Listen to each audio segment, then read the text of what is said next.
Hello and good morning. And I want to talk to you today about what I would call a global time bomb. Like I said, I usually do a lot of research, and some of my stuff is not all, what you call orthodox. So my ideas are unorthodox, but that's just the way things are with me. What I want to really, like I said, I wanted to discuss what I showed right here is SO2. And SO2 is sulfur dioxide. And what the geoengineers inclined to do, and they've probably already been doing it, they want to pump large amounts of this sulfur into the upper atmosphere. Let me give you a little general idea about what it is. Okay, sulfur dioxide is heavier than air. It can be acidic, and it acts violently with fluorescein or fluorine, which is a chemical. I don't know where that plays in a role when I'm talking about, but just for your information. Okay, now, when they're pumping this stuff, what they plan to do is pump into the upper atmosphere. What they want to do is they want to block out the rays of the sun. Okay? There are already fluorocarbons up there that are composed of sulfur dioxide. And you know what those aerosols actually do in the atmosphere? They eat away at the ozone layer. And you know how they do this? When they're presented with heat, they react violently. And to begin with, they're already acidic. So you have them, they're going to pump this stuff into the upper atmosphere. Of course, it will work. It will cool the earth. But you got to understand, the direct rays of the sun are very important for human life. You need vitamin D. And where do you get vitamin D? The greatest source of vitamin D is not from milk, it's from the sun. The sun is essential for your life. Essential. It has a plays an effect in your pigment of your skin. All kinds of things. So they're planning on blocking this out. Now this will cool the earth down considerably for a little while, because they would have to continually pump this up in the atmosphere because it affects with oxides. Okay, and the thing is, they don't know exactly, because you gotta understand, it affects with tons of different oxides, and like iron oxide. You can go down with aluminum it interacts with aluminum. Well, actually, aluminum can turn into a sulfur dioxide type thing. That's what helps with all this rain and all this shit that's happening now. That you think is natural, it is not natural. What's happening right now in your environment. Okay, do you understand that? It's not happening naturally. This big snow blast and all this water and stuff, these clouds are being saturated with water because, like I said, the sulfur is heavier than air. So it mixes in with these clouds, the clouds get heavy. Now, I already told you that they're planning to put it in the upper atmosphere. But you got to understand, aluminum, can be formed into an oxide too. It actually, when it breaks down, it forms sulfur dioxide. So that aluminum they're putting in the clouds, as it breaks down, turns into sulfur, turns into a sulfur oxide. And that's the reason why the clouds are so heavy and full of rain and water. And that's the reason why you're having all these weather things happen all over the world. It has nothing to do with the natural balance of weather. It's being affected, and it's being determined by people that are putting the chemicals into the atmosphere. Yes, in turn, it has some benefits. But like I told you, if they do what they're going to do and pump this sulfur dioxide into the upper atmosphere, or a sulfur substance into the atmosphere, okay, the upper atmosphere. You know anything about the upper atmosphere, like when a meteor comes through the upper atmosphere, what does it do? It burns up. Because of what? Immense heat. So you got to understand how it may react in the upper atmosphere. I'm not an expert on this, but I'm using common sense and a little bit of knowledge by going on the internet and studying these chemicals. Now, there's multitudes of chemicals they're probably using. I know they are using different chemicals to combat different things. They have a chemical, berylene, I can't pronounce it right, I'm sorry, but it's a chemical that actually will help replace the ozone layer. But you got to understand the ozone layer is vast. And that chemical they're putting into the atmosphere reacts violently with aluminum too, depending. I think it's exothermic, so it affects with heat.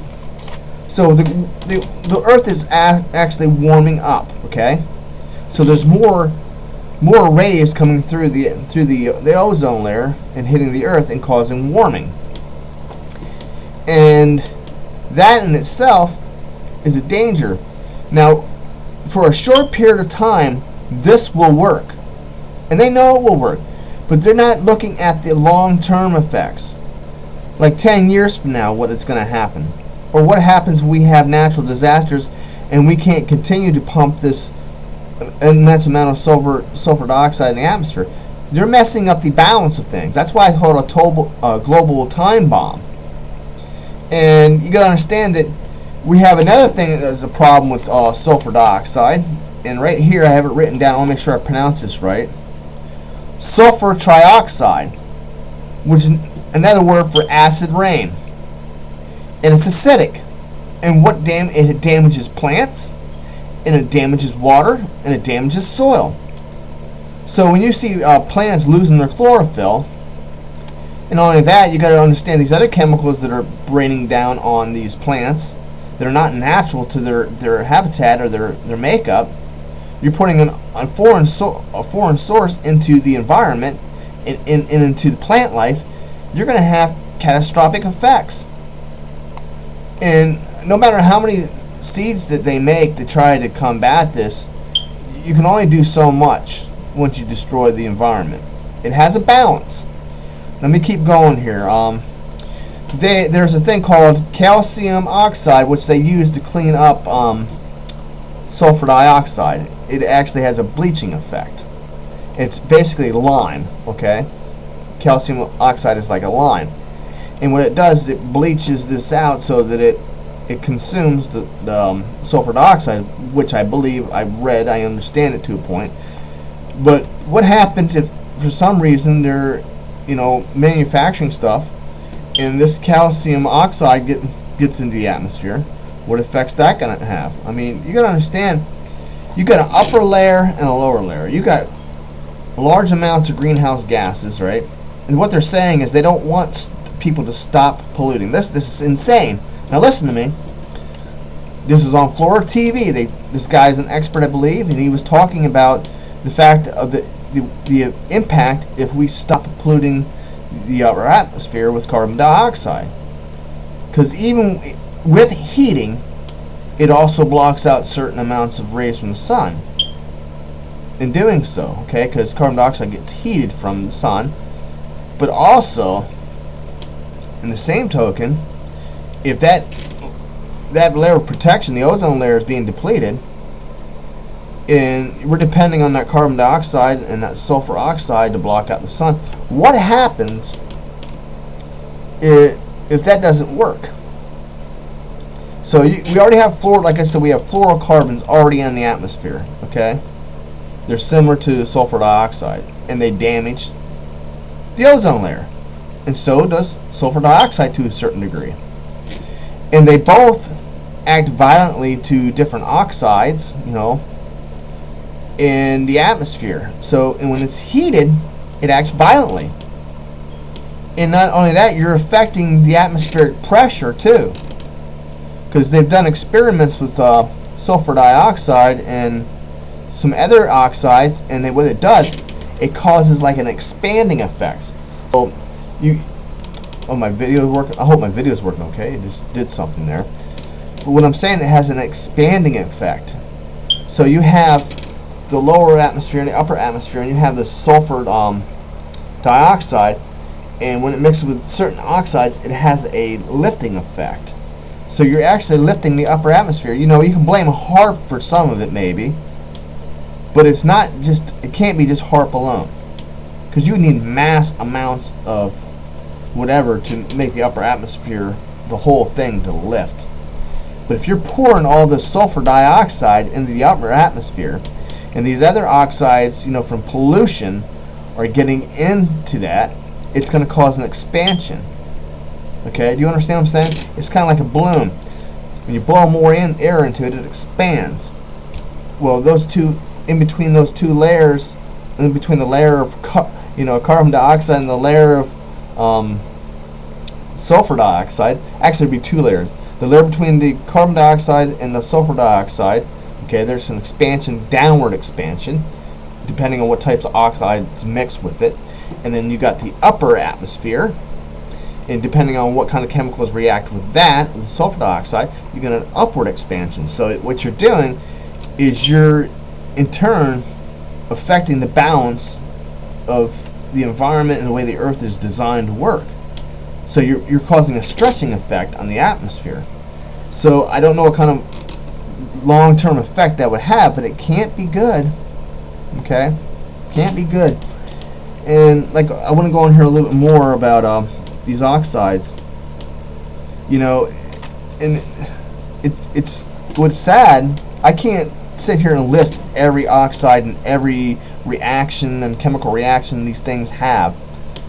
But depending on what they're mixed with, and it's not healthy for life. Okay, in small amounts, sulfur dioxide is safe. In large amounts of sulfur dioxide, it is unsafe for human beings. We're exposed to it daily in some areas. It has a little minor irritation in your breathing and, you know, eyes, and it can be damaging the skin, cause your skin to dry out or even burn a little bit, depending on the amount. Now, what happens if they concentrate too much of an amount of this in a certain area in the atmosphere, and it rains down into your water? It's bad enough we already have the acid rain, the sulfur trioxide. You know, that in itself is a threat. But now we're going to pump more chemicals in the atmosphere. And these are the ones they're suggesting. They're not telling you all the different chemicals that could be used. And depending on what part of the world you're in and what organization is working on this, who's to say that maybe China decides to do weather modification, and they're using certain chemicals that may react with the chemicals another part of the world is using. See, when you mess with chemicals, there can be multiple reactions depending on what's mixed with it and how it acts and what kind of catalyst is involved. So when you're talking large-scale pumping of specific things in the atmosphere, the lower and upper atmosphere, and not dealing with the pollution problem. See, they're all worried about, it's going to warm up if we stop pollution. Because carbon dioxide does cause a warming, but the Earth itself is warming up. It's like kind of an oxymoron or whatever, but you got to understand that it has a twofold role. Carbon dioxide, right? If we were to pull and stop all our emissions, right, abruptly, it would cause a increased warming, okay? Because we've already damaged the ozone layer, the upper layer of the atmosphere. And if we pull that out, then we stop polluting, it's going to be damaging. But the more pollutants we put into the atmosphere, the more toxic shit that comes out in the form of rain, and the more water is going to be composed. We're going to have floods. We're already having massive floods all over the place. This is causing it, whether you know it or not, what they're putting into the lower atmosphere. And then messing with the upper atmosphere, and knowing that sulfur dioxide can react with other oxides and other chemicals in the upper atmosphere to deplete the ozone layer, because there's already fluorocarbons up there that are similar to, sulfur dioxide.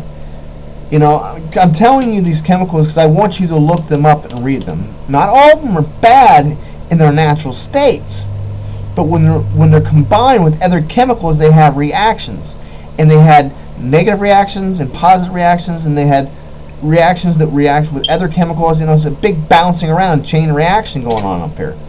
And with pollution, you don't know what chemicals are actually being emitted into the atmosphere, because depending on the chemical that they're making and how much of it actually goes up in the atmosphere, or how much of it, the evaporation rate of the chemical on Earth going up into the atmosphere, you got a multitude of things that are occurring. And you can't calculate every single little thing that's going to happen when that's all getting up there. You know, right now in low concentrations, it may not do nothing. But once you pump into higher concentrations, you don't know what the long-scale outcome is going to be. You got, you know, I want to inform you people out there that are chemists or scientists or just ordinary people to do some real research. You know, you got one group doing something, but they're looking at certain chemicals. They're not looking at the full-scale gamut of chemicals out there that are being pumped in the atmosphere that can react with these other chemicals they're trying to do to modify the weather.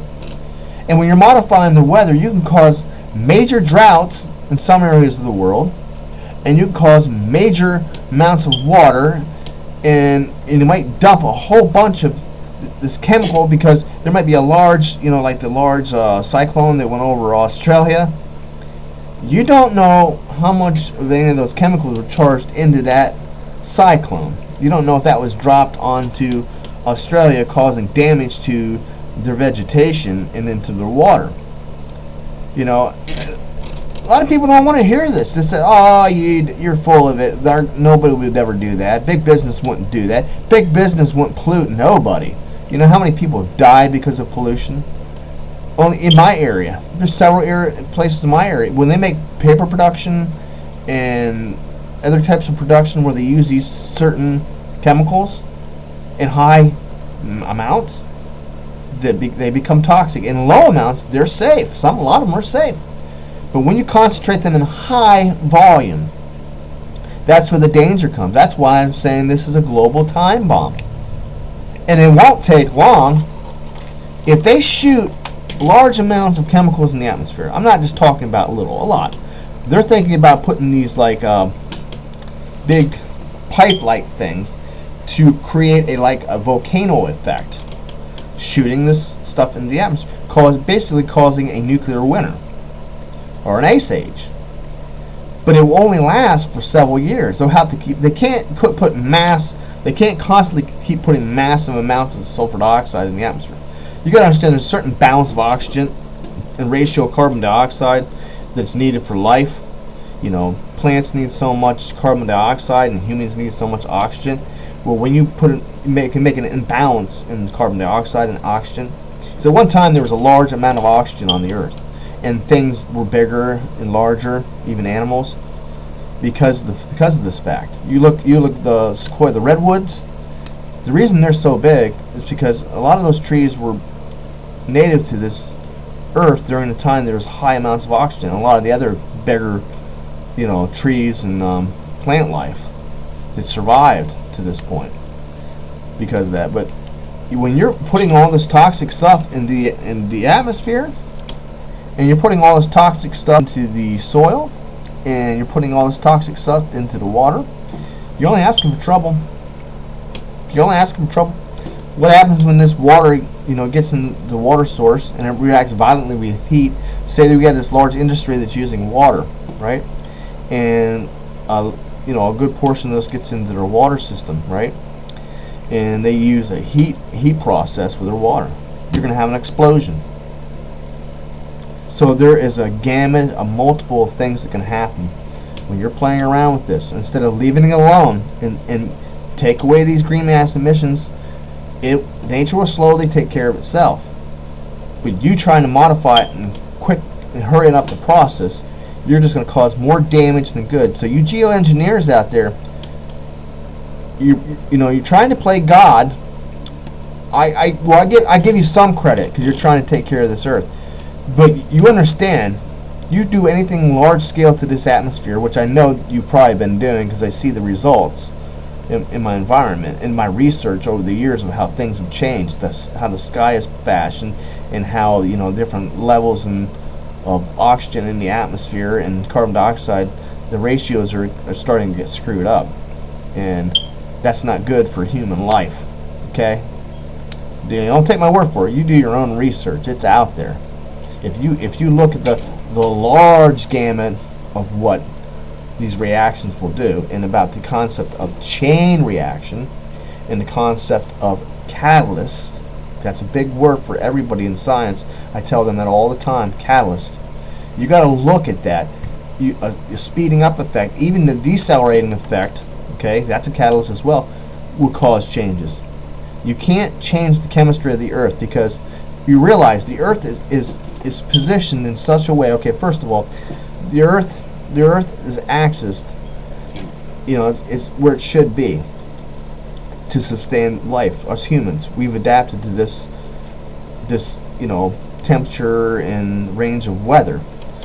But now, when that little tilt happened, eighth of a degree, I believe, the Earth tilt was off.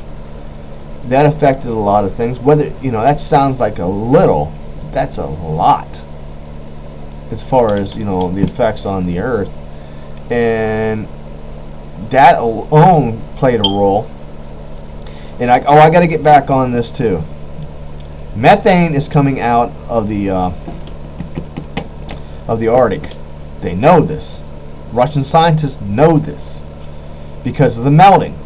The tundra is melting, okay, in certain areas, large amounts of that. When that's revealed, there's a black soot that's in the tundra that produces carbon dioxide when heated. So there you got something else entering the atmosphere and increasing the carbon dioxide footprint in the atmosphere.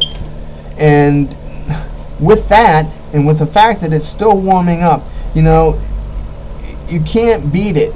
Okay, we have a problem with the Arctic right now. There is the glacial water. That water is getting underneath these large masses of ice. And this is true. I heard a guy talking about this. This is true. It's like a bathtub. If something's stuck to the bottom of the bathtub, it's not going to rise to the top. But if you loosen it, like putting water underneath it, like it's happening now, it's going to loosen that ice shelves, and it's going to be buoyant. It's going to float. Okay, and this in itself, once it breaks off, it applies pressure to the ocean. I believe. I think from what he was saying, and it'll cause ocean rise. Not to mention all the melting of the ice. And now you're trying to fix the atmosphere right now in this crucial time. You shouldn't be touching it, because right now you're adding to the evaporation rate of that water, and that water in those clouds going all over the world. So you got all this snow and all this rain on these areas that are already stressed to begin with.